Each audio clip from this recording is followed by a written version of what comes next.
Hi, ಎಲ್ಲರಿಗೂ ನಮಸ್ಕಾರ. IC with RC YouTube ಚಾನಲ್ಗೆ ಸ್ವಾಗತ. ಇವತ್ತಿನ ದಿನ ಟಾಪಿಕ್ ವೈಸ್ MCQ ಕ್ವಶನ್ಸ್ಗಳು ನೋಡೋಣ. ಹಿಂದಿನ ವರ್ಷ ಕೇಳಿದಂತ ಎಲ್ಲಾ ಪ್ರಶ್ನೆಗಳನ್ನು ಪ್ರಿಯಾಂಬಲ್ಗೆ ಸಂಬಂಧಪಟ್ಟಂತ ಕ್ವಶನ್ಗಳನ್ನು ಇವತ್ತಿನ ದಿನ ಡಿಸ್ಕಷನ್ ಮಾಡೋಣ. ಇದಕ್ಕಿಂತ ಮುಂಚಿತವಾಗಿ ಪ್ರಿಯಾಂಬಲ್ ಬಗ್ಗೆ ಸ್ವಲ್ಪ ವಿವರಣೆಯನ್ನು ನೋಡೋಣ. ಪೀಠಿಕೆ ಅಂದ್ರೆ ಭಾರತದ ಸಂವಿಧಾನದಲ್ಲಿರುವ ತತ್ವಗಳನ್ನು ಸಂಕ್ಷಿಪ್ತವಾಗಿ ಸಂವಿಧಾನಕಾರರು ಹೇಳಿದಂತ ಒಂದು ಪೀಠಿಕೆ. ಇದು ಪೀಠಿಕೆಯನ್ನು ಮೊದಲು ಒಂದ್ಸಲ ಓದೋಣ, ಆಮೇಲೆ ಇದರ ಶಬ್ದಗಳ ಅರ್ಥವನ್ನು ನೋಡೋಣ. ಭಾರತದ ಜನತೆಯಾದ ನಾವು ಭಾರತವನ್ನು ಸಾರ್ವಭೌಮ, ಸಮಾಜವಾದಿ, ಧರ್ಮ ನಿರಪೇಕ್ಷ, ಪ್ರಜಾಸತ್ತಾತ್ಮಕ ಗಣರಾಜ್ಯನಾಗಿ ರೂಪಿಸುವುದಕ್ಕಾಗಿ ಭಾರತದ ಎಲ್ಲಾ ಪ್ರಜೆಗಳಿಗೆ ಸಾಮಾಜಿಕ, ಆರ್ಥಿಕ ಮತ್ತು ರಾಜಕೀಯ ನ್ಯಾಯವನ್ನು, ವಿಚಾರ, ಅಭಿವ್ಯಕ್ತಿ, ನಂಬಿಕೆ, ಧರ್ಮ ಮತ್ತು ಉಪಾಸನೆಯ ಸ್ವಾತಂತ್ರ್ಯವನ್ನು, ಸ್ಥಾನಮಾನ ಮತ್ತು ಅವಕಾಶಗಳ ಸಮಾನತೆಯನ್ನು ದೊರೆಯುವಂತೆ ಮಾಡುವುದಕ್ಕಾಗಿ ವ್ಯಕ್ತಿ ಗೌರವ, ದೇಶದ ಏಕತೆ ಮತ್ತು ಸಮಗ್ರತೆಗಾಗಿ ಎಲ್ಲರಲ್ಲಿ ಭ್ರಾತೃತ್ವ ಭಾವನೆಯನ್ನು ಮೂಡಿಸುವುದಕ್ಕೆ ದೃಢ ಸಂಕಲ್ಪ ಮಾಡಿ ನಮ್ಮ ಸಂವಿಧಾನ ಸಭೆಯಲ್ಲಿ 1949ನೇ ಇಸವಿಯ ನವೆಂಬರ್ 26ನೇ ದಿನದಂದು ಈ ಸಂವಿಧಾನವನ್ನು ನಮಗೆ ನಾವೇ ಅರ್ಪಿಸಿಕೊಂಡು ಅಂಗೀಕರಿಸಿ ಶಾಸನವಾಗಿ ವಿಧಿಸಿಕೊಂಡಿದ್ದೇವೆ ಅಂತ ಹೇಳಿದ್ದಾರೆ. ಭಾರತ ಜನತೆಯಾದ ನಾವು ಅಂತ ಸ್ಟಾರ್ಟ್ ಆಗಿ ಇದು 1949ನೇ ಇಸವಿಯ ನವೆಂಬರ್ ತಿಂಗಳ 26ನೇ ದಿನದಂದು ಒಂದು ಮುಕ್ತಾಯವಾಗುತ್ತದೆ. ಅಂದ್ರೆ ಇದನ್ನು ಪೀಠಿಕೆಯನ್ನು ಭಾರತೀಯ ಜನರಾದ ನಾವು ನಮಗೆ ನಾವೇ ಅರ್ಪಿಸಿಕೊಂಡಿದ್ದೇವೆ ಅಂತ ಹೇಳಿದ್ದಾರೆ. ಹಾಗಾದ್ರೆ ಇದರ ಪೀಠಿಕೆ ಹಿನ್ನೆಲೆಯನ್ನು ನೋಡ್ಬೇಕಾದ್ರೆ, ಪೀಠಿಕೆಯನ್ನು ಮೊಟ್ಟ ಮೊದಲ ಇಡೀ ಜಗತ್ತಿನಲ್ಲಿ ಅಳವಡಿಸಿಕೊಂಡ ರಾಷ್ಟ್ರ ಯಾವುದಪ್ಪ ಅಂತಂದ್ರೆ ಅದು ಅಮೆರಿಕ ಸಂವಿಧಾನ. USA ಜಗತ್ತಿನಲ್ಲಿ ಅತಿ ಫಸ್ಟ್ ಅಳವಡಿಸಿಕೊಂಡಂತ ಪೀಠಿಕೆಯನ್ನು ಅಳವಡಿಸಿಕೊಂಡ ರಾಷ್ಟ್ರ ಯಾವುದಪ್ಪ ಅಂತಂದ್ರೆ ಸಂವಿಧಾನದಲ್ಲಿ ಅದು USA ಅಮೆರಿಕ ಸಂವಿಧಾನ. ಆ ಅಮೆರಿಕ ಸಂವಿಧಾನದಿಂದ ನಾವು ಈ ಪೀಠಿಕೆಯನ್ನು ಎರವಲು ಪಡೆದುಕೊಂಡಿದ್ದೀವಿ. ನಾವು ಇದು ಎರವಲು ಪಡೆದುಕೊಂಡಂತ ವಿಷಯ USA ಇಂದ. ಇದು ಫಸ್ಟ್ನೇ ಪಾಯಿಂಟ್. ಸೆಕೆಂಡ್, ಇದು ಪೀಠಿಕೆಯನ್ನು ಡಿಸೆಂಬರ್ 13 1946ರಂದು ಜವಾಹರಲಾಲ್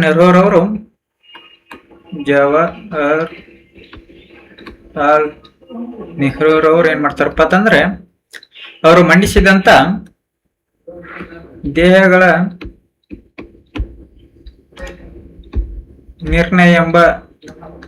ನಿರ್ಣಯದಲ್ಲಿ ಇದನ್ನು ಮಂಡಿಸುತ್ತಾರೆ. ಜವಾಹರಲಾಲ್ ನೆಹರೂರವರು ಡಿಸೆಂಬರ್ 13 1946ರಂದು ಮಂಡಿಸುತ್ತಾರೆ. ಆ ಮಂಡಿಸಿದಂತ ಪೀಠಿಕೆಯನ್ನು ಸಂವಿಧಾನ ಸಭೆಯ ರಚನಾಕಾರರು ಏನ್ ಮಾಡ್ತಾರಪ್ಪ ಅಂತಂದ್ರೆ ಇದನ್ನು ಜನವರಿ 22 1946ರಂದು ಇದನ್ನು ಸಂವಿಧಾನದಲ್ಲಿ ಅಳವಡಿಸಿಕೊಳ್ಳುತ್ತಾರೆ. ನಿಮ್ಗೆ ಕೇಳ್ಬೋದು, ದೇಹಗಳ ನಿರ್ಣಯವನ್ನು ಮಂಡಿಸಿದವರು ಯಾರು ಅಂತ ಕೇಳ್ಬೋದು. ಅದು ಜವಾಹರಲಾಲ್ ನೆಹರೂರವರು. ಹಾಗಾದ್ರೆ ಸಂವಿಧಾನ ಸಭಾ ರಚನಾಕಾರರು ಇದನ್ನು ಜನವರಿ 22 1946ರಂದು ಇದನ್ನು ಸಂವಿಧಾನದಲ್ಲಿ ಅಳವಡಿಸಿಕೊಳ್ಳುತ್ತಾರೆ. ಓಕೆ, ಹಾಗಾದ್ರೆ ಇಷ್ಟು ನೆನ್ಪಿಟ್ಕೋಬೇಕಾದ ಅಂಶ. ಸರಿ,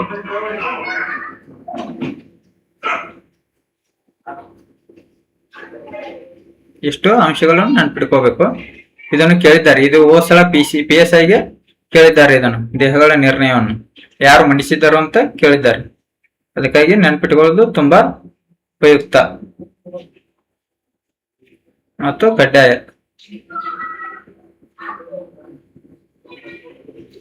ಓಕೆ,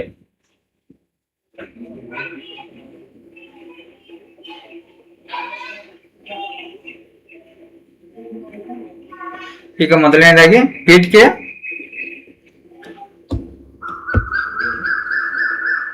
ಪೀಠಿಕೆಯಲ್ಲಿ ಬಳಸದಂತ ಪದಗಳ ಅರ್ಥವನ್ನು ನೋಡೋಣ. ಆ ಪದಗಳ ಅರ್ಥ ಏನ್ ನೀಡುತ್ತದೆ ಅಂತ ಇದು ಹಿಂದಿನ ಕ್ವಶನ್ಗಳಲ್ಲಿ ತುಂಬಾ ಸರಿ ಕೇಳಿದ್ದಾರೆ. ಹಾಗಾಗಿ ಮೊದಲನೇದಾಗಿ ಭಾರತದ ಜನತೆಯಾದ ನಾವು ಅಂದ್ರೆ ಭಾರತೀಯರಾದ ನಾವು ಭಾರತವನ್ನು ಸಾರ್ವಭೌಮ ಅಂದ್ರೆ ಇಷ್ಟೇ. ಸಾರ್ವಭೌಮ ಅಂದ್ರೆ 1947 ಆಗಸ್ಟ್ 15ಕ್ಕಿಂತ ಮುಂಚಿತವಾಗಿ ಏನಾಯ್ತಪ್ಪ ಅಂತಂದ್ರೆ ನಾವು ಬ್ರಿಟಿಷರ ಆಡಳಿತದಲ್ಲಿ ಇದ್ವಿ. ಆಗ 1947 ಆಗಸ್ಟ್ 15 ನಂತರ ಭಾರತವು ಸ್ವತಂತ್ರವಾಯಿತು. ಆಗ ಭಾರತದ ಸ್ವತಂತ್ರ ಆದ ನಂತರ ಆಂತರಿಕವಾಗಿ ಆಗಿರ್ಬೋದು ಮತ್ತು ಬಾಹ್ಯವಾಗಿ ಆಗಿರ್ಬೋದು ಸರ್ವೋಚ್ಚ ಅಧಿಕಾರವಿರುವುದು ನಾವು ಭಾರತೀಯರಿಗೆ. ಅಂದ್ರೆ ಭಾರತ ಒಂದು ಸ್ವತಂತ್ರ ಪಡೆದಂತ ರಾಷ್ಟ್ರ ಅಂತ ಸಾರ್ವಭೌಮದ ಅರ್ಥ.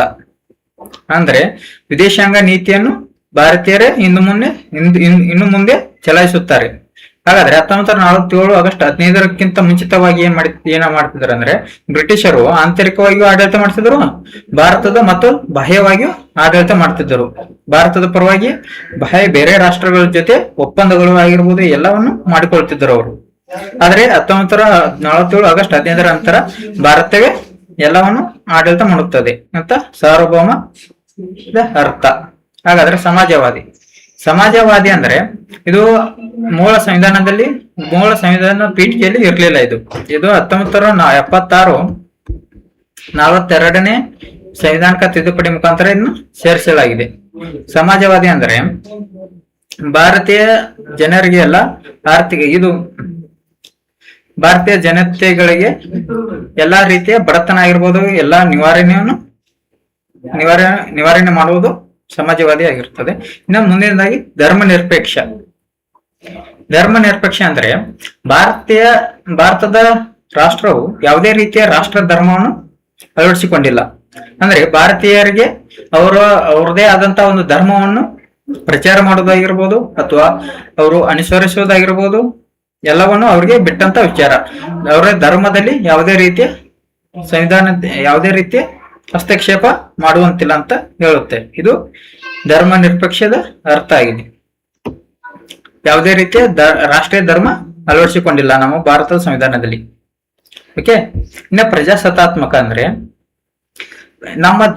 ನಮ್ಮನ್ನ ಆಳುವ ನಾಯಕರನ್ನು ನಾವೇ ಏನ್ ಮಾಡೋದು, ನೇರವಾಗಿ ಆಗಿರ್ಬೋದು ಅಥವಾ ಪರೋಕ್ಷವಾಗಿ ಆಗಿರ್ಬೋದು ಚುನಾವಣೆ ಮೂಲಕ ಅವ್ರನ್ನ ಆಯ್ಕೆ ಮಾಡುವುದು. ಅದು ಪ್ರಜಾಸತ್ತಾತ್ಮಕವಾಗಿದೆ. ಅಂದ್ರೆ ದೇಶದಲ್ಲಿ ಸಾರ್ವತ್ರಿಕ ಚುನಾವಣೆಯ ಮೂಲಕ 18 ವಯಸ್ಸಿಂದ ನಂತರ ಭಾರತೀಯರು ಅವರನ್ನು ಅಂದ್ರೆ ಆ ನಾಯಕರನ್ನು ಚುನಾವಣೆ ಮೂಲಕ ಆರಿಸುವುದು ಅವ್ರಿಗೆ ನೀಡಿದಂತ ಒಂದು ಸ್ವಾತಂತ್ರ್ಯವಾಗಿದೆ. ಅದೇ ಪ್ರಜಾಸತ್ತಾತ್ಮಕವಾಗಿದೆ. ಒಂದು ನಿಮಿಷ.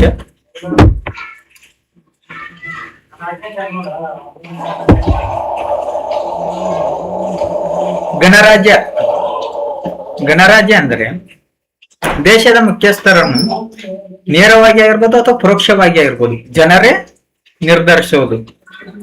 ಅದನ್ನ ಗಣರಾಜ್ಯ ರಾಷ್ಟ್ರ ಅಂತ ಕರೀತಾರೆ. ಅದೇ ರೀತಿ ನಮ್ಮ ಮಾನ್ಯ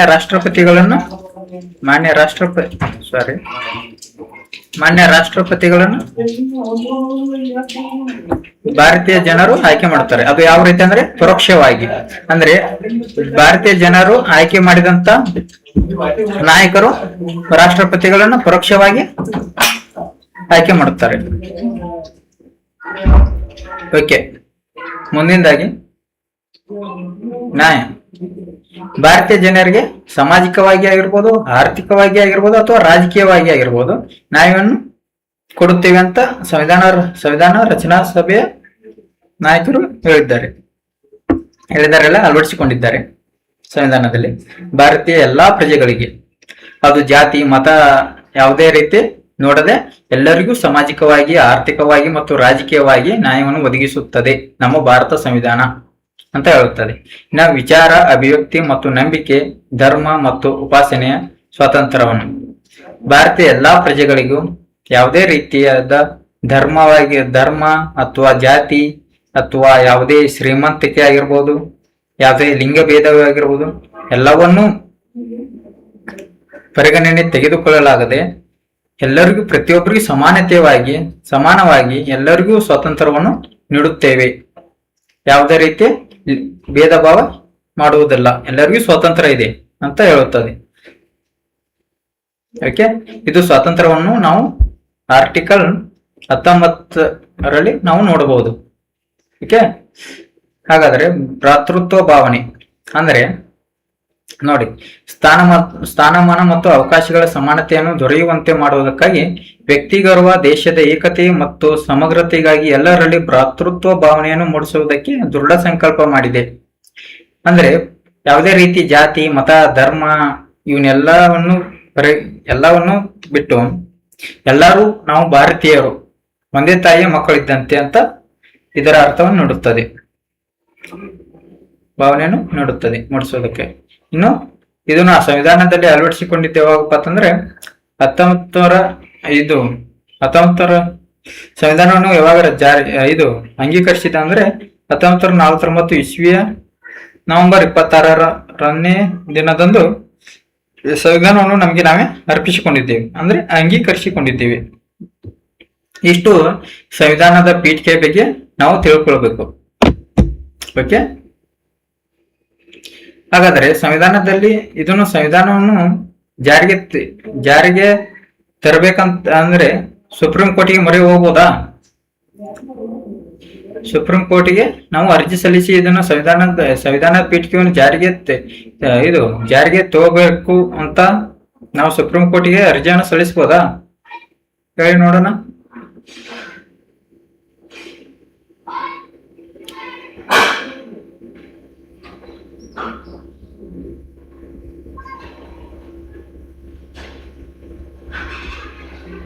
ಓಕೆ, ಇದು ಭಾರತ ಸುಪ್ರೀಂ ಕೋರ್ಟ್ಗೆ ಅರ್ಜಿ ಸಲ್ಲಿಸುವಂತಿಲ್ಲ. ಯಾಕಪ್ಪ ಅಂತಂದ್ರೆ ಇದು ನ್ಯಾಯರಕ್ಷಿತವಾದಂತ ಪೀಠಿಕೆ ಅಲ್ಲ. ಇದೊಂದು ಜಾರಿಗೆ ಬರ್ರಿ ಅಂತ ಸುಪ್ರೀಂ ಕೋರ್ಟ್ಗೆ ಅರ್ಜಿ ಸಲ್ಲಿಸುವಂತಿಲ್ಲ. ಓಕೆ, ಹಾಗಾದ್ರೆ ಇದು ಎದಕ್ಕೆ ಉಪಯೋಗಪ್ಪ ಅಂತಂದ್ರೆ ಪೀಠಿಕೆ ಸರ್, ಹಾಗಾದ್ರೆ ಇದು ಎದಕ್ಕೆ ಉಪಯೋಗ ಆಗಿದೆ ನೋಡಿ. ಸಂವಿಧಾನದಲ್ಲಿ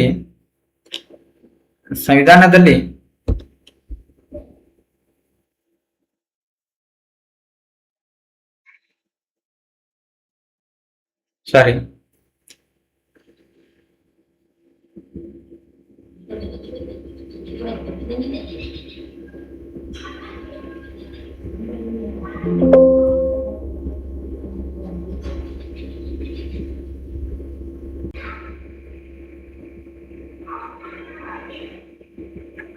ಓಕೆ, ಸಂವಿಧಾನದ ಪೀಠಿಕೆಯನ್ನು ಸುಪ್ರೀಂ ಕೋರ್ಟ್ ಅಲ್ಲಿ ಪ್ರಶ್ನಿಸುವಂತಿಲ್ಲ, ಅಂದ್ರೆ ಜಾರಿಗೆ ತೆಗೆದುಕೊಂಡು ಬರ್ರಿ ಅಂತ ಪ್ರಶ್ನಿಸುವಂತಿಲ್ಲ. ಓಕೆ, ಇದು ನ್ಯಾಯರಕ್ಷಿತವಾದಂತಲ್ಲ ಅಂತ ತಿಳ್ಕೊಳ್ಬೇಕು. ಹಾಗಾದ್ರೆ ಪೀಠಿಕೆ ಸಂಬಂಧಪಟ್ಟಂತ ಒಂದಿಷ್ಟು 3 ಕೇಸ್ಗಳಿದಾವೆ. ಆ ಪ್ರಕರಣಗಳನ್ನು ನೋಡೋಣ. ಪ್ರಕರಣಗಳು ಇದಕ್ಕೆ ಹಿಂದಿನ ಪ್ರಶ್ನೆ ಪತ್ರಿಕೆಯಲ್ಲಿ ಸಾಕಷ್ಟು ಬಾರಿ ಕೇಳಿದ್ದಾರೆ. ಹಾಗಾಗಿ ಪ್ರಕರಣಗಳನ್ನು ನೋಡಿ ಮುಂದಿನದಾಗಿ ಪ್ರಶ್ನೆಗಳನ್ನು ನೋಡೋಣ, ಇದಕ್ಕೆ ಸಂಬಂಧಪಟ್ಟಂತ ಪ್ರಶ್ನೆಗಳನ್ನು. ಹಾಗಾದ್ರೆ ಮೊದಲನೇದಾಗಿ ಬೇರು ಬಾರಿ ಪ್ರಕರಣ.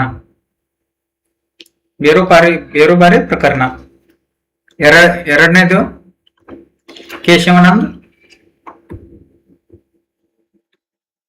ಕೇಶವಾನಂದ್ ಪ್ರಕರಣ. ಮೂರನೇದು LIC ಪ್ರಕರಣ ಅಂತ. ಅಷ್ಟು 3 ಪ್ರಕರಣಗಳಿವೆ. LIC ಪ್ರಕರಣ, ಬೇರುಬಾರಿ ಪ್ರಕರಣವು 1960ರಲ್ಲಿ ಇದೆ. 60ರಲ್ಲಿ ನಡೆದಿದೆ. ಹಾಗೆ ಕೂಡ ಕೇಶವಾನಂದ ಭಾರತಿ ಪ್ರಕರಣವು 1973ರಲ್ಲಿ ಇದು ಇದೆ. LIC ಪ್ರಕರಣವು ಇದು 1995 ಇದೆ. 1995 ಸುಪ್ರೀಂ ಕೋರ್ಟ್ ಅಲ್ಲಿ ಪ್ರಶ್ನೆಯನ್ನು ಕೇಳಲಾಗಿದೆ. ಹಾಗಾದ್ರೆ ಈ ಬೇರುಬಾರಿ ಪ್ರಕರಣವು ಸುಪ್ರೀಂ ಕೋರ್ಟ್ ಅಲ್ಲಿ ಒಂದು ಪ್ರಶ್ನೆಯನ್ನು ಕೇಳುತ್ತೆ. ಏನಪ್ಪಾ ಅಂತಂದ್ರೆ, ಪ್ರಸ್ತಾವನೆಯು ಸಂವಿಧಾನದ ಭಾಗವೇ ಅಂತ ಬೇರುಬಾರಿ ಪ್ರಕರಣದಲ್ಲಿ 1960ರಲ್ಲಿ ಪ್ರಶ್ನೆಯನ್ನು ಕೇಳಲಾಗುತ್ತದೆ. ಹಾಗೆ ಸುಪ್ರೀಂ ಕೋರ್ಟ್ ಸಂವಿಧಾನದ ಪ್ರಸ್ತಾವನೆಯು ಒಂದು ಸಂವಿಧಾನದ ಭಾಗ ಅಲ್ಲ ಅಂತ ಹೇಳುತ್ತೆ ಎದುರೋಗೆ ಬೇರುಬಾರಿ ಪ್ರಕರಣದಲ್ಲಿ. ಹಾಗಾದ್ರೆ ಪ್ರಸ್ತಾವನೆ ಅಂದ್ರೆ ಏನಪ್ಪಾ ಅಂತಂದ್ರೆ, ಈಗ ಬೇರುಬಾರಿ ಪ್ರಕರಣದಲ್ಲಿ ಸುಪ್ರೀಂ ಕೋರ್ಟ್ ನೀಡಿದಂತ ಉತ್ತರ, ಪ್ರಸ್ತಾವನೆಯು ಸಂವಿಧಾನದಲ್ಲಿ ಇರುವಂತ ಆರ್ಟಿಕಲ್ ಅಥವಾ ಶಬ್ದಗಳ ಅಂದ್ರೆ ವಿಧಿಗಳು ಅಥವಾ ಶಬ್ದಗಳ ಅರ್ಥವನ್ನು ಅರ್ಥೈಸಲು ಪೀಠಿಕೆಯು ಸಂವಿಧಾನ ರಚನಾಕಾರರು ಅಳವಡಿಸಿಕೊಂಡಿದ್ದಾರೆ ಅಂತ ಹೇಳುತ್ತೆ. ಅಂದ್ರೆ ವಿಧಿಗಳು ಒಂದಕ್ಕಿಂತ ವಿಧಿಗಳಾಗಿರ್ಬೋದು ಅಥವಾ ಶಬ್ದಗಳು ಒಂದಕ್ಕಿಂತ ಹೆಚ್ಚು ಅರ್ಥಗಳನ್ನು ನೀಡುತ್ತಿದ್ದರೆ ಆ ಅರ್ಥವನ್ನು ಅರ್ಥೈಸಲು ಸಂವಿಧಾನದ ಪೀಠಿಕೆಯನ್ನು ನೋಡಬೇಕಂತ ಹೇಳುತ್ತೆ ಸುಪ್ರೀಂ ಕೋರ್ಟ್ ಎದುರಿಗೆ ಬೇರುಬಾರಿ ಪ್ರಕರಣದಲ್ಲಿ. ಹಾಗೆ ಕೂಡ ಕೇಶವಾನಂದ ಭಾರತಿ ಪ್ರಕರಣದಲ್ಲಿ 1973 ಏನ್ ಹೇಳುತ್ತಪ್ಪ ಅಂತಂದ್ರೆ, ಈ ಬೇರುಬಾರಿ ಪ್ರಕರಣದಲ್ಲಿ ನೀಡಿದಂತ ತೀರ್ಪನ್ನು ಬದಲಾಯಿಸುತ್ತೆ. ಅಂದ್ರೆ ಇದು ಪ್ರಸ್ತಾವನೆಯು ಸಂವಿಧಾನದ ಭಾಗ ಹೌದು ಅಂತ ಹೇಳುತ್ತೆ. ಸಂವಿಧಾನದ ಭಾಗ ಹೌದು ಅಂತ ಈ ಕೇಶವಾನಂದ ಭಾರತಿ ಪ್ರಕರಣದಲ್ಲಿ ಹೇಳುತ್ತೆ. ಹಾಗಾದರೆ ಸಂವಿಧಾನದ ಪ್ರಸ್ತಾವನೆಯು ಸಂವಿಧಾನದ ಭಾಗ ಹೌದು, ಹಾಗಾದ್ರೆ ಇದನ್ನ ತಿದ್ದುಪಡಿ ಮಾಡಬಹುದೇ ಅಂತ ಮತ್ತೊಂದು ಕ್ವಶನ್ ಕೇಳುತ್ತೆ. ಇದು ಕೇಶವಾನಂದ ಭಾರತಿ ಪ್ರಕರಣದಲ್ಲಿ ಭಾರತದ ಸಂವಿಧಾನದ ಭಾಗ ಹೌದು ಅಂತ ಹೇಳಿದಾಗ ಅದನ್ನು ತಿದ್ದುಪಡಿ ಮಾಡಬಹುದು ಅಂತ ಹೇಳುತ್ತೆ. ಅದು 368ನೇ ವಿಧಿಯ ಪ್ರಕಾರ ಹೇಳುತ್ತೆ. ಸಂವಿಧಾನದ ಸುಪ್ರೀಂ ಕೋರ್ಟ್ ಏನ್ ಹೇಳುತ್ತಪ್ಪ ಅಂತಂದ್ರೆ 368ನೇ ಪ್ರಕಾರ ಸಂವಿಧಾನ ಪೀಠಿಕೆಯನ್ನು ತಿದ್ದುಪಡಿ ಮಾಡಬಹುದು ಅಂತ ಹೇಳುತ್ತೆ. ಅದು ಯಾವ ಕೇಸದಲ್ಲಿ ಅಂದ್ರೆ ಕೇಶವಾನಂದ ಭಾರತಿ ಪ್ರಕರಣದಲ್ಲಿ 1973 ಅದು ಯಾವ ರೀತಿ ತಿದ್ದುಪಡಿ ಮಾಡಬಹುದು ಅಂದ್ರೆ, ಅದು ಸಂವಿಧಾನದ ಮೂಲ ಸಂರಚನೆಗೆ ಧಕ್ಕೆಯನ್ನು ಉಂಟು ಮಾಡದಂತ ಸಂವಿಧಾನ ನಾವು ತಿದ್ದುಪಡಿ ಮಾಡಬಹುದು ಅಂತ 368ನೇ ವಿಧಿಯಲ್ಲಿ ಇದೆ. ಅದೇ ಕೇಶವಾನಂದ ಭಾರತಿ ಪ್ರಕರಣದಲ್ಲಿ ಸುಪ್ರೀಂ ಕೋರ್ಟ್ ತೀರ್ಪನ್ನು ನೀಡಿದೆ. ಅರ್ಥ ಆಗಿದೆ ಅನಿಸುತ್ತಾ? ಇಷ್ಟೇ ಸಿಂಪಲ್ ಆಗಿ ನೋಡಿ. ಬೇರುಬಾರಿ ಪ್ರಕರಣದಲ್ಲಿ ಏನ್ ಹೇಳುತ್ತಪ್ಪ ಅಂತ ಸುಪ್ರೀಂ ಕೋರ್ಟ್ ಸಂವಿಧಾನದ ಭಾಗ ಅಲ್ಲ ಅಂತ ಹೇಳುತ್ತೆ. ಅದೇ ರೀತಿ ಕೇಶವಾನಂದ ಭಾರತಿ ಪ್ರಕರಣದಲ್ಲಿ ಏನ್ ಹೇಳುತ್ತಪ್ಪ ಅಂತಂದ್ರೆ, ತನ್ನ ಹಿಂದಿನ ತೀರ್ಪನ್ನು ಬದಲಾಯಿಸಿ ಸಂವಿಧಾನದ ಭಾಗ ಹೌದು ಅಂತ ಹೇಳುತ್ತೆ. ಇಷ್ಟೇ. ಸಂವಿಧಾನದ ಭಾಗ ಹೌದು ಅಂದ್ಮೇಲೆ ಅದನ್ನ 368ನೇ ವಿಧಿಯ ಪ್ರಕಾರ ತಿದ್ದುಪಡಿ ಮಾಡಬಹುದು ಅಂತ ಹೇಳುತ್ತೆ. ಅದು ಯಾವ ರೀತಿ ತಿದ್ದುಪಡಿ ಅಂದ್ರೆ, ಮೂಲಭೂತ ಸಂರಚನೆಗೆ ಧಕ್ಕೆಯನ್ನು ಉಂಟು ಮಾಡದೆ ಇದನ್ನು ತಿದ್ದುಪಡಿ ಮಾಡಬಹುದು. ಅದೇ ತಿದ್ದುಪಡಿ ಆಗಿದೆ. ಯಾವಾಗಿತ್ತು ಅಂದ್ರೆ 1976 42ನೇ ತಿದ್ದುಪಡಿ ಮಾಡಲಾಗಿದೆ ಇದನ್ನು. ಅದು 3 ಪದಗಳನ್ನು ಸಂವಿಧಾನ ಪೀಠಿಕೆಗೆ ಸೇರಿಸಿದ್ದಾರೆ. ಮೊದಲನೇದಾಗಿ ಸಮಾಜವಾದಿ ಇದು 42ನೇ ತಿದ್ದುಪಡಿಯಲ್ಲಿ ಸೇರಿಸಲಾಗಿದೆ. ಅದರ ಜೊತೆ ಧರ್ಮ ನಿರಪೇಕ್ಷ ಅಂದ್ರೆ ಜಾತ್ಯತೀತವನ್ನು ಸೇರಿಸಲಾಗಿದೆ. 3ನೇ ಪದ ಯಾವುದಂದ್ರೆ ಇದು ಭ್ರಾತೃತ್ವ ಇದೆಯಲ್ಲ, ಈ ಪದವನ್ನು 3 ಪದಗಳನ್ನು ಸೇರಿಸಲಾಗಿದೆ. ಯಾವಾಗ 1976 42ನೇ ಸಂವಿಧಾನ ತಿದ್ದುಪಡಿ ಪ್ರಕಾರ. ಹಾಗಾದ್ರೆ LIC ಪ್ರಕರಣದಲ್ಲಿ ಕೇಶವಾನಂದ ಭಾರತಿ ಪ್ರಕರಣದಲ್ಲಿ ಏನು ತೀರ್ಪು ನೀಡುತ್ತೆ ಅದನ್ನೇ ಮರಳಿ LIC ಪ್ರಕರಣದಲ್ಲಿ ಪ್ರಸ್ತಾಪಿಸುತ್ತೆ. ಓಕೆ, ಅರ್ಥ ಆಯ್ತು ಅನ್ಕೋತೀನಿ. ಇನ್ನು ಮುಂದೆ ಹಿಂದಿನ ಪ್ರಶ್ನೆಗಳನ್ನು ನೋಡೋಣ. ಮೊದಲನೇದಾಗಿ, ಭಾರತದ ಸಂವಿಧಾನದ ಪ್ರಸ್ತಾವನೆ ಯಾವ ಮೂಲ ತತ್ವವನ್ನು ಪ್ರತಿಬಿಂಬಿಸುತ್ತದೆ? ಅಂದ್ರೆ ಆಪ್ಷನ್ ಎ ಸಂವಿಧಾನದ ತತ್ವಗಳು, ಬಿ ತೆರಿಗೆ, ಸಿ ಸೇನೆ, ಡಿ ವ್ಯಾಪಾರ. ಸಂವಿಧಾನದ ತತ್ವಗಳು. ಇದು ಸರಿಯಾದ ಉತ್ತರ ಯಾವುದಂದ್ರೆ ಸಂವಿಧಾನದ ತತ್ವಗಳು. ಭಾರತದ ಸಂವಿಧಾನದ ಪ್ರಸ್ತಾವನೆಯು ಭಾರತ ಸಂವಿಧಾನದ ತತ್ವಗಳನ್ನು ಪ್ರತಿಬಿಂಬಿಸುತ್ತದೆ. ಇದು UPSC 2021ರಲ್ಲಿ ಕೇಳಿದಂತ ಪ್ರಶ್ನೆ. ಇನ್ನು ಮುಂದೆ ಪ್ರಸ್ತಾವನೆಯಲ್ಲಿ 2ನೇ ಕ್ವಶನ್. ಪ್ರಸ್ತಾವನೆಯಲ್ಲಿ ಯಾವ ವಿಷಯಗಳಿಗೆ ಸಂಬಂಧಿಸಿದೆ? UPSCಯಲ್ಲಿ 2020 ಕೇಳಿದಂತ ಪ್ರಶ್ನೆ ನೋಡಿ. ಇದು UPSCಯಲ್ಲಿ 2020ರಲ್ಲಿ ಕೇಳಿದಂತ ಪ್ರಶ್ನೆ. ಇದು ನೋಡಿ, ಆಪ್ಷನ್ ಎ ಚಿಂತನೆ ಮತ್ತು ಅಭಿವ್ಯಕ್ತಿ, ಆಪ್ಷನ್ ಬಿ ಆಸ್ತಿ, ಆಪ್ಷನ್ ಸಿ ತೆರಿಗೆ, ಆಪ್ಷನ್ ಡಿ ಉದ್ಯೋಗ. ಯಾವುದು ಕರೆಕ್ಟ್ ಆನ್ಸರ್? ಇದು ಕರೆಕ್ಟ್ ಆದ ಆನ್ಸರ್ ಯಾವ್ದಪ್ಪ ಅಂತಂದ್ರೆ ಚಿಂತನೆ ಮತ್ತು ಅಭಿವ್ಯಕ್ತಿ. ಸ್ವಾತಂತ್ರ್ಯ, ಇದನ್ನ ಆಗಲೇ ಹೇಳಿದ್ದೇನೆ, 19ನೇ ವಿಧಿಯಲ್ಲಿ ಸಂವಿಧಾನದಲ್ಲಿ ಸೇರಿಸಲಾಗಿದೆ ಮೂಲಭೂತ ಕರ್ತವ್ಯಗಳಲ್ಲಿ ಅಂತ. ಇದನ್ನು ನಾವು ಇದು ಥಿಯರಿ ಪಾಠವನ್ನು ಸ್ಟಾರ್ಟ್ ಮಾಡಿದಾಗ ಸಂಕ್ಷಿಪ್ತವಾಗಿ ಪೀಠಿಕೆ ಆಗಿರ್ಬೋದು ಮತ್ತು ಎಲ್ಲವನ್ನು ಸಂಕ್ಷಿಪ್ತವಾಗಿ ಡೆಪ್ತ್ ಆಗಿ ತಿಳಿಸ್ಕೊಡುತ್ತೇನೆ. ನೀವು ಮಾಡ್ಬೇಕಾದ್ರೆ ಸಬ್ಸ್ಕ್ರೈಬ್ ಮಾಡಿ ಮತ್ತೆ ನಿಮ್ ದೋಸ್ತರಿಗೆ ಶೇರ್ ಮಾಡಿ. ಇದು ಟಾಪಿಕ್ ವೈಸ್ ಯಾಕೆ ಮಾಡ್ಬೇಕಪ್ಪ ಅಂತಂದ್ರೆ ಸಿಸ್ಟಮೆಟಿಕ್ ಆಗಿ ಸ್ಟಡಿ ಇರಬೇಕು. ಅದಕ್ಕೋಸ್ಕರ ಸಿಸ್ಟಮೆಟಿಕ್ ಆಗಿ ಸ್ಟಡಿ ಮಾಡಿದರೆ ಎಕ್ಸಾಮ್ ಅನ್ನು ಸರಳವಾಗಿ ನಾವು ಪಾಸ್ ಮಾಡಬಹುದು. ಓಕೆ, ಇನ್ನು ಮುಂದಿನದಾಗಿ 3, ಪ್ರಸ್ತಾವನೆ ಯಾವ ರೀತಿ ಏಕತೆಯನ್ನು ಉತ್ತೇಜಿಸುತ್ತದೆ? ಪ್ರಸ್ತಾವನೆಯು ಯಾವ ರೀತಿ ಏಕತೆಯನ್ನು ಉತ್ತೇಜಿಸುತ್ತದೆ ಅಂದ್ರೆ ಆಪ್ಷನ್ ಎ ರಾಷ್ಟ್ರೀಯ ಏಕತೆ, ಪ್ರಾಂತೀಯ, ಧರ್ಮ, ಭಾಷೆ. ಯಾವ ರೀತಿ? ಆಪ್ಷನ್ ಇದು UPSCಯಲ್ಲಿ 2019ರಲ್ಲಿ ಕೇಳಿದಂತ ಪ್ರಶ್ನೆ ನೋಡಿ. ಓಕೆ, ಎ ರಾಷ್ಟ್ರೀಯ ಏಕತೆ, ಇದು ಸರಿಯಾದ ಉತ್ತರ. ರಾಷ್ಟ್ರೀಯ ಏಕತೆಯನ್ನು ಉತ್ತೇಜಿಸುತ್ತದೆ ಪ್ರಸ್ತಾವನೆ. ಓಕೆ, ಇನ್ನು UPSC 2018ರಲ್ಲಿ 4ನೇ ಕ್ವಶನ್. UPSC 2018ರಲ್ಲಿ ಪ್ರಸ್ತಾವನೆಯನ್ನು ತಿದ್ದುಪಡಿ ಮಾಡಬಹುದೇ? ನೋಡಿ, ಇದನ್ನ ಆಗಲೇ ಹೇಳಿದ್ದೇನೆ. ಎದರೊಳಗೆ ಕೇಳಿದಾರಪ್ಪ ಅಂತಂದ್ರೆ ಯಾವ ಕೇಸಲ್ಲಿ? ಇದನ್ನು ಕೇಶವಾನಂದ ಭಾರತಿ ಪ್ರಕರಣದಲ್ಲಿ, ಕೇಶವಾನಂದ ಭಾರತಿ ಪ್ರಕರಣದಲ್ಲಿ ಇದನ್ನು ಪ್ರಶ್ನೆ ಕೇಳಾಗಿತ್ತು. ಇದು ಈಗ ಆದ್ರೆ ಇದರ ಸರಿಯಾದ ಉತ್ತರ ಯಾವ್ದಂದ್ರೆ ಆಪ್ಷನ್ ಎ ಹೌದು, ಆಪ್ಷನ್ ಬಿ ಇಲ್ಲ, ಭಾಗಶಃ ಆಪ್ಷನ್ ಸಿ ಭಾಗಶಃ, ಆಪ್ಷನ್ ಡಿ ಗೊತ್ತಿಲ್ಲ ಅಂತ. ಇದಕ್ಕೆ ಸರಿಯಾದ ಉತ್ತರ ಆಪ್ಷನ್ ಎ ಹೌದು. ಇದನ್ನು ಭಾರತೀಯ ಪ್ರಸ್ತಾವನೆಯನ್ನು ನಾವು ತಿದ್ದುಪಡಿ ಮಾಡಬಹುದು. ಇದು ಕರೆಕ್ಟ್ ಆದ ಆನ್ಸರ್. ಓಕೆ, ಇನ್ ನೆಕ್ಸ್ಟ್ UPSCಯಲ್ಲಿ 2017ರ ಕೇಳಿದಂತ ಪ್ರಶ್ನೆ ನೋಡಿದ್ದು, ಭಾರತದ ಪ್ರಸ್ತಾವನೆಯಲ್ಲಿ ಯಾವ ಆದರ್ಶಗಳನ್ನು ಉಲ್ಲೇಖಿಸಲಾಗಿದೆ? ಯಾವ ಆದರ್ಶಗಳನ್ನು ಉಲ್ಲೇಖಿಸಲಾಗಿದೆ ಅಂತ ಕೇಳಿದ್ದಾನೆ UPSCಯಲ್ಲಿ 2017ರಲ್ಲಿ. ಹಾಗಾದ್ರೆ ಎ ನ್ಯಾಯ, ಸ್ವಾತಂತ್ರ್ಯ, ಸಮಾನತೆ, ಬಿ ತೆರಿಗೆ, ಸಿ ಯುದ್ಧ, ಡಿ ವ್ಯಾಪಾರ. ಯಾವ್ದಪ್ಪ ಅಂತಂದ್ರೆ ಇದಕ್ಕೆ ಸರಿಯಾದ ಉತ್ತರ ಆಪ್ಷನ್ ಎ. ಇದು ನ್ಯಾಯ, ಸ್ವಾತಂತ್ರ್ಯ ಮತ್ತು ಸಮಾನತೆಯನ್ನು ಉಲ್ಲೇಖಿಸುತ್ತದೆ, ಆದರ್ಶಗಳನ್ನು ಉಲ್ಲೇಖಿಸುತ್ತದೆ ಪ್ರಸ್ತಾವನೆ. ಓಕೆ, ಮುಂದಿನದಾಗಿ 6ನೇ ಕ್ವಶನ್. ಭಾರತವನ್ನು ಪ್ರಸ್ತಾವನೆಯಲ್ಲಿ ಹೇಗೆ ವರ್ಣಿಸಲಾಗಿದೆ? ಭಾರತವನ್ನು ಪ್ರಸ್ತಾವನೆಯಲ್ಲಿ ಹೇಗೆ ವರ್ಣಿಸಲಾಗಿದೆ ಅಂದ್ರೆ ಎ ಸಾರ್ವಭೌಮ, ಸಮಾಜವಾದಿ, ಧರ್ಮ ನಿರಪೇಕ್ಷ, ಪ್ರಜಾಸತ್ತಾತ್ಮಕ ಗಣರಾಜ್ಯ, ರಾಜತಂತ್ರ, ಸಾಮ್ರಾಜ್ಯ, ಒಕ್ಕೂಟ. ಯಾವುದು ಕರೆಕ್ಟ್ ಆದ ಆನ್ಸರ್? ಆಗಲೇ ನೋಡಿದ್ದೀವಿ ನೋಡಿ. ಹೌದು, ಎ. ಇದು ಸಾರ್ವಭೌಮ, ಸಮಾಜವಾದಿ, ಧರ್ಮ ನಿರಪೇಕ್ಷ, ಪ್ರಜಾಸತ್ತಾತ್ಮಕ ಗಣರಾಜ್ಯವಾಗಿದೆ.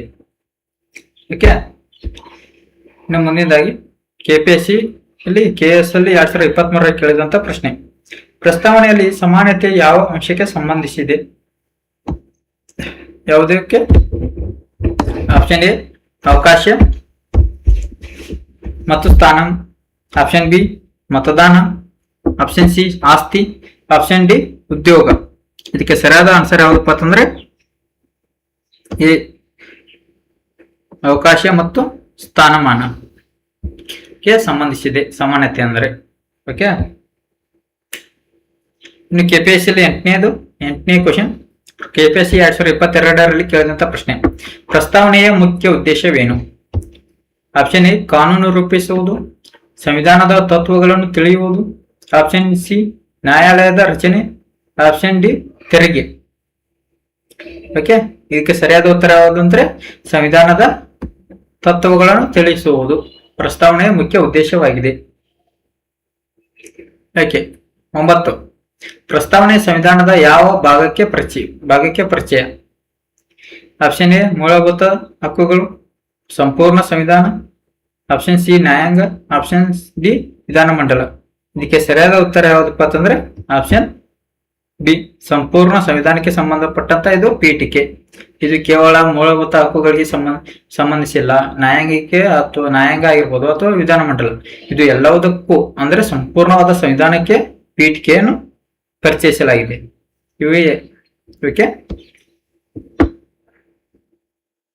10ನೇ ಕ್ವಶನ್. KPSC 2020ರಲ್ಲಿ ಪ್ರಸ್ತಾವನೆಯಲ್ಲಿ ಅಖಂಡತೆ ಪದವನ್ನು ಯಾವ ತಿದ್ದುಪಡಿ ಸೇರಿಸಿತು ಅಖಂಡತೆಯನ್ನ? ಆಪ್ಷನ್ ಎ 42ನೇ ತಿದ್ದುಪಡಿ, ಆಪ್ಷನ್ ಬಿ 44ನೇ ತಿದ್ದುಪಡಿ, ಆಪ್ಷನ್ ಸಿ 73ನೇ ತಿದ್ದುಪಡಿ, ಆಪ್ಷನ್ ಡಿ 86ನೇ ತಿದ್ದುಪಡಿ. ಇದು ಆಪ್ಷನ್ ಎ 42ನೇ ತಿದ್ದುಪಡಿ. ಪ್ರಸ್ತಾವನೆಗೆ ಸಂಬಂಧಪಟ್ಟಂತ ಎಷ್ಟು ಒಂದೇ ಬಾರಿ ತಿದ್ದುಪಡಿ ಮಾಡಲಾಗಿದೆ. ಅದು ಯಾವಾಗ ಅಂದ್ರೆ 1976 42ನೇ ತಿದ್ದುಪಡಿ ಮುಖಾಂತರ. ಅದು ಸರಿಯಾದ ಆನ್ಸರ್. KE ಕೇಳಿದಂತ ಪ್ರಶ್ನೆ ನೋಡಿ. ಈಗ 2024ರಲ್ಲಿ ಸಾಮಾಜಿಕ, ಆರ್ಥಿಕ ಮತ್ತು ರಾಜಕೀಯ ನ್ಯಾಯ ಯಾವ ಭಾಗದಲ್ಲಿ ಉಲ್ಲೇಖಿಸಲಾಗಿದೆ ಅಂತ ನೋಡಿ. ಸಾಮಾಜಿಕ ಮತ್ತು ಆರ್ಥಿಕ ಮತ್ತು ರಾಜಕೀಯ ನ್ಯಾಯ ಯಾವ ಭಾಗದಲ್ಲಿ ಉಲ್ಲೇಖಿಸಲಾಗಿದೆ ಅಂತ. ಆಪ್ಷನ್ ಎ ಪ್ರಸ್ತಾವನೆ, ಆಪ್ಷನ್ ಬಿ ಮೂಲಭೂತ ಹಕ್ಕುಗಳು, ಆಪ್ಷನ್ ಸಿ ನಿರ್ದೇಶಕ ತತ್ವಗಳು, ಆಪ್ಷನ್ ಡಿ ಕರ್ತವ್ಯಗಳು. ಯಾವುದು ಕರೆಕ್ಟ್ ಆದ ಆನ್ಸರ್? ಪ್ರಸ್ತಾವನೆ. ಪ್ರಸ್ತಾವನೆಯಲ್ಲಿ ಸಾಮಾಜಿಕ, ಆರ್ಥಿಕ ಮತ್ತು ರಾಜಕೀಯ ನ್ಯಾಯವನ್ನು ಉಲ್ಲೇಖಿಸಲಾಗಿದೆ. ಓಕೆ, ನೆಕ್ಸ್ಟ್ KE/SDA 2023ರಲ್ಲಿ ಕೇಳಿದಂತ ಪ್ರಶ್ನೆ. ಪ್ರಸ್ತಾವನೆ ಯಾವ ಮೌಲ್ಯಗಳನ್ನು ಪ್ರತಿಬಿಂಬಿಸುತ್ತದೆ? ಪ್ರಸ್ತಾವನೆಯು ಯಾವ ಮೌಲ್ಯವನ್ನು ಪ್ರತಿಪಾದಿಸುತ್ತದೆ? ಆಪ್ಷನ್ ಎ ನ್ಯಾಯ, ಸ್ವಾತಂತ್ರ್ಯ, ಸಮಾನತೆ, ಆಪ್ಷನ್ ಬಿ ಯುದ್ಧ, ಆಪ್ಷನ್ ಸಿ ತೆರಿಗೆ, ಆಪ್ಷನ್ ಡಿ ವ್ಯಾಪಾರ. ಇದಕ್ಕೆ ಸರಿಯಾದ ಉತ್ತರ ಆಪ್ಷನ್ ಎ ನ್ಯಾಯ, ಸ್ವಾತಂತ್ರ್ಯ ಮತ್ತು ಸಮಾನತೆ. ಇದನ್ನ ಪ್ರತಿಪಾದಿಸುತ್ತದೆ ಪ್ರಸ್ತಾವನೆ. ಆಪ್ಷನ್ 13ರ ಕ್ವಶನ್. ಪ್ರಸ್ತಾವನೆ ಸಂವಿಧಾನದ ವ್ಯಾಖ್ಯಾನಕ್ಕೆ ಹೇಗೆ ಸಹಾಯಕ? KE 2022ರಲ್ಲಿ ನಡೆಸಿದಂತ ಪ್ರಶ್ನೆ ನೋಡಿದೆ. ಪ್ರಸ್ತಾವನೆ ಸಂವಿಧಾನದ ವ್ಯಾಖ್ಯಾನಕ್ಕೆ ಹೇಗೆ ಸಹಾಯಕ? ಆಪ್ಷನ್ ಎ ಮಾರ್ಗದರ್ಶನ ನೀಡುತ್ತದೆ, ಆಪ್ಷನ್ ಬಿ ರದ್ದು ಮಾಡುತ್ತದೆ, ಆಪ್ಷನ್ ಸಿ ಬದಲಾಯಿಸುತ್ತದೆ, ಆಪ್ಷನ್ ಡಿ ಯಾವುದು ಅಲ್ಲ. ಇದಕ್ಕೆ ಸರಿಯಾದ ಉತ್ತರ ಯಾವುದು ಅಂದ್ರೆ ಆಪ್ಷನ್ ಎ ಮಾರ್ಗದರ್ಶನ ನೀಡುತ್ತದೆ. ಪ್ರಸ್ತಾವನೆಯು ಸಂವಿಧಾನಕ್ಕೆ ವ್ಯಾಖ್ಯಾನಕ್ಕೆ ಏನ್ ಮಾಡ್ತದಪ್ಪ? ಸಹಾಯ ಮಾಡುತ್ತದೆ. ಇದು ಮಾರ್ಗದರ್ಶನ ನೀಡುತ್ತದೆ. ಇನ್ನು 14ನೇ ಕ್ವಶನ್. KE 2021ರಲ್ಲಿ ಕೇಳಿದಂತ ಪ್ರಶ್ನೆ. ಪ್ರಸ್ತಾವನೆಯನ್ನು ಏನೆಂದು ಕರೆಯಲಾಗಿದೆ? ಆಪ್ಷನ್ ಎ ಸಂವಿಧಾನದ ಕೀಳಿಕೈ, ಆಪ್ಷನ್ ಬಿ ತೆರಿಗೆ ನಿಯಮ, ಆಪ್ಷನ್ ಸಿ ನ್ಯಾಯಾಂಗ, ಆಪ್ಷನ್ ಡಿ ವಿಧಾನಮಂಡಲ. ಇದಕ್ಕೆ ಸರಿಯಾದ ಉತ್ತರ ಯಾವುದಂದ್ರೆ ಸಂವಿಧಾನದ ಕೀಳಿಕೈ ಇದ್ದಂತೆ. ಇದು ಸಂವಿಧಾನದ ರಚನಾಕಾರರು ಹೇಳಿದ್ದಾರೆ. ಇದು ಪ್ರಸ್ತಾವನೆಯು ಸಂವಿಧಾನದ ಕೀಳಿಕೈ ಇದ್ದಂತೆ ಅಂತ ನೋಡಬಹುದು. ಓಕೆ, ಇನ್ನು ಮುಂದಿನದಾಗಿ ಇನ್ನು 15ನೇ ಕ್ವಶನ್. KE 2020ರಲ್ಲಿ ನಡೆದಂತ ಪ್ರಶ್ನೆ ಪತ್ರಿಕೆಯಲ್ಲಿ ಇದನ್ನು ತೆಗೆದುಕೊಂಡಿದೆ. ಪ್ರಸ್ತಾವನೆ ಯಾವ ರೀತಿಯ ರಾಜ್ಯವನ್ನು ಸ್ಥಾಪಿಸಲು ಉದ್ದೇಶಿಸುತ್ತದೆ? ಪ್ರಸ್ತಾವನೆಯು ಯಾವ ರೀತಿಯ ರಾಜ್ಯವನ್ನು ಸ್ಥಾಪಿಸಲು ಉದ್ದೇಶಿಸುತ್ತದೆ ಅಂತ ಹೇಳಿದ್ದಾರೆ. ಆಪ್ಷನ್ ಎ ಧರ್ಮ ನಿರಪೇಕ್ಷ ರಾಜ್ಯ, ಬಿ ರಾಜತಂತ್ರ, ಆಪ್ಷನ್ ಸಿ ಸಾಮ್ರಾಜ್ಯ, ಆಪ್ಷನ್ ಡಿ ಧರ್ಮ ರಾಜ್ಯ. ಯಾವುದು? ಆಗಲೇ ಹೇಳಿದಂತೆ ಧರ್ಮ ನಿರಪೇಕ್ಷ ರಾಜ್ಯ ಅಂದ್ರೆ ಜಾತ್ಯತೀತ ರಾಷ್ಟ್ರ ಅಂತ ಪ್ರಸ್ತಾವನೆಯಲ್ಲಿ ಉದ್ದೇಶಿಸುತ್ತದೆ. ಇನ್ನು 16ರ ಕ್ವಶನ್. ಸಂವಿಧಾನದ ಪ್ರಸ್ತಾವನೆ ಸಂಬಂಧಿಸಿದ ಕೆಳಗಿನ ಹೇಳಿಕೆಗಳನ್ನು ಪರಿಗಣಿಸಿ. ಇದು KPSC ನಡೆಸಿದಂತ PDOದಲ್ಲಿ. ಇದು KPSC PDO HK 2024ರಲ್ಲಿ ನಡೆದಿರುತ್ತಲ್ಲ, ಅದರೊಳಗೆ ಸಂವಿಧಾನದ ಪ್ರಸ್ತಾವನೆಗೆ ಸಂಬಂಧಿಸಿದಂತೆ ಕೆಳಗಿನ ಹೇಳಿಕೆಗಳನ್ನು ಕೊಟ್ಟಿದ್ದಾನೆ. ಆ ಹೇಳಿಕೆಗಳನ್ನು ನೋಡೋಣ. ಜವಾಹರಲಾಲ್ ನೆಹರೂರವರು ಪ್ರಸ್ತಾಪಿಸಿದ ದೇಹಗಳ ನಿರ್ಣಯವೇ ಅಂತಿಮವಾಗಿ ಪ್ರಸ್ತಾವನೆಯಾಯಿತು. 2, ಇದು ನ್ಯಾಯ ರಕ್ಷಿತ ಸ್ವರೂಪದಲ್ಲ. ಡಿ, ಇದು ತಿದ್ದುಪಡಿ ಮಾಡಲಾಗುವುದಿಲ್ಲ ಅಂತ. ನೋಡಿ, ತಿದ್ದುಪಡಿ ಮಾಡಬಹುದು ಅದನ್ನು, ಯಾಕಂದ್ರೆ ಮಾಡಿದ್ದಾರೆ 42ನೇ ತಿದ್ದುಪಡಿಯ ಮುಖಾಂತರ. ಓಕೆ, ಹಾಗಾದ್ರೆ ಇಲ್ಲಿ 3 ಆಪ್ಷನ್ ಎದಲ್ಲಿ 3 ಕೊಟ್ಟಿದೆ, ಇದು ತಪ್ಪು. ಆಪ್ಷನ್ ಸಿ ಯಲ್ಲಿ 3 ಇದೆ, ಇದು ತಪ್ಪು. ಮೇಲಿನ ಎಲ್ಲವೂ ಅಂತಿದೆ, ಇದು ತಪ್ಪು. ಕರೆಕ್ಟ್ ಆದ ಆನ್ಸರ್ ಯಾವ್ದಂದ್ರೆ ಬಿ 1 ಮತ್ತು 2. ಇದು ನ್ಯಾಯರಕ್ಷಿತ ಸ್ವರೂಪದಲ್ಲ ಅಂತ ಹೇಳಿದ್ದೇನೆ ಆಗಲೇ. ಓಕೆ, ಇದು ದೇಹಗಳ ನಿರ್ಣಯವನ್ನು ಜವಾಹರಲಾಲ್ ನೆಹರು ಮಂಡಿಸಿದ್ದಾರೆ ಅಂತ ಹೇಳಿದ್ದೇನೆ. ಓಕೆ, ಆಪ್ಷನ್ 1 ಹೇಳಿಕೆ 1 ಮತ್ತು 2 ಸರಿಯಾದಂತ ಉತ್ತರ. ಇನ್ನು ಮುಂದಿನದಾಗಿ 16ನೇ ಕ್ವಶನ್. ಈ ಕೆಳಗಿನವುಗಳಲ್ಲಿ ಯಾವುದು ಭಾರತದ ಸಂವಿಧಾನದ ಪ್ರಸ್ತಾವನೆಯ ಸಂದರ್ಭದಲ್ಲಿ ಸರಿಯಾದ ಪದಗಳ ಅನುಕ್ರಮವನ್ನು ಪ್ರತಿನಿಧಿಸುತ್ತದೆ?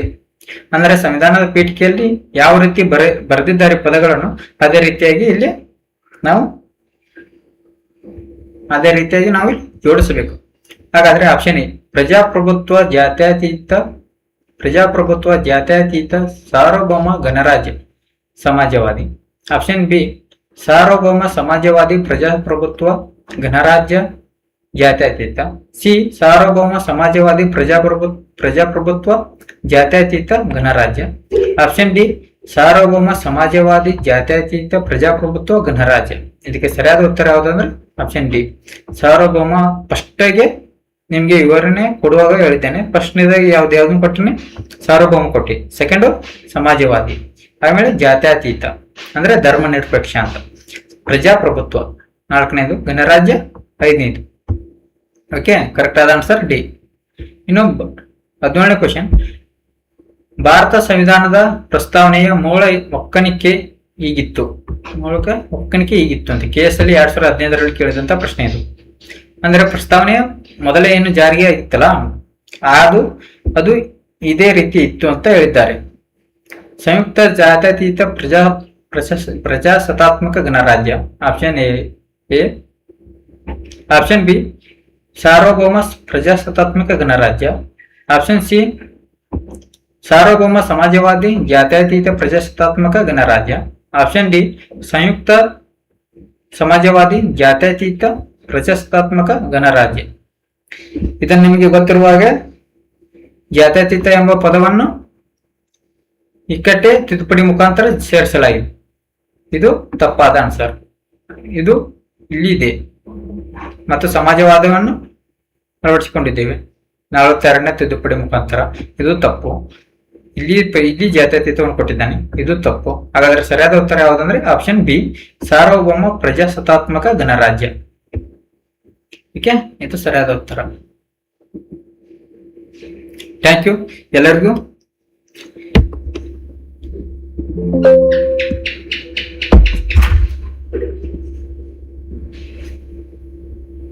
ಪ್ಲೀಸ್ ಶೇರ್ ಮಾಡಿ, ಸಬ್ಸ್ಕ್ರೈಬ್ ಮಾಡಿ, ಹಾಗೆ ನಿಮ್ಮ ದೋಸ್ತರಿಗೆ ಹೇಳಿ ಸಬ್ಸ್ಕ್ರೈಬ್ ಮಾಡಿ. Okay, thank you.